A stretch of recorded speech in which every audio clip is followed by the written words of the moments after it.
Well, our big focus, just imagine waking up to find your raw material costs have actually doubled overnight. You've got containers at sea, workers on the floor, customers waiting, and suddenly everything's on hold. Well, that's not a corporate disaster movie plot. It's real life in Trump's America as we speak.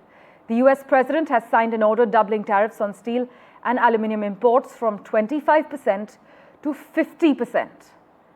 The move hikes import taxes on the metals, key inputs, and everything from cars to canned food for the second time since March. And no, this isn't just a number in policy paper. This is actually the kind of punch that can knock down small manufacturers, alter trade equations, and trigger retaliations across the globe. As you are well aware, steel and aluminium go into everything, whether it's cars, food cans, satellites, defense hardware, even that fancy packaging on your imported Swiss chocolates. But President Trump says this is about saving American jobs. I'll tell you where the twist lies. The US is the second largest steel importer in the world after the EU. Canada, Brazil, Mexico, South Korea, they're the ones shipping it in. And critics say this move is less about make America great again and more about make global trade chaotic again.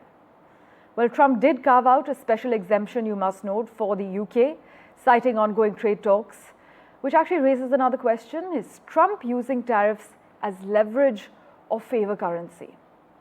My colleague Maha Siddiqui has been tracking the latest updates for us. She joins us live at the moment. Maha, it seems like it's one punch after the other, as many argue. Always the question with Mr. Trump seems to be, is this a tactic or is this a long-term plan? But Canada feeling the blow the most amongst all the allies?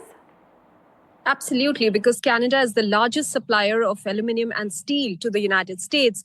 Over the last 1 year, Canada supplied 22% of the steel to the United States. And this is a punch in its stomach coming yet again, considering that there was already a 25% tariff that was announced by the Trump administration on aluminium and steel. And this is a matter that Canada also took to the World Trade Organization for a dispute resolution.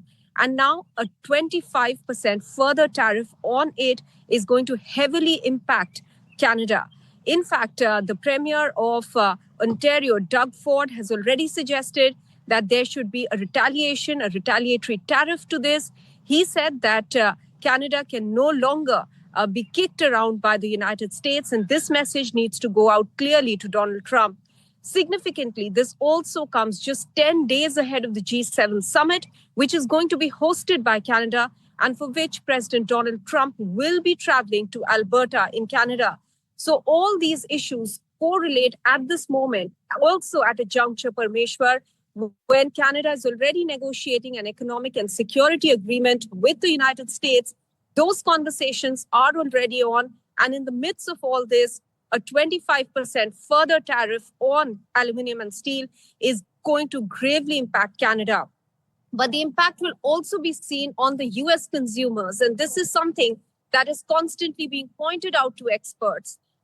As per some reports, there's already a 16% increase.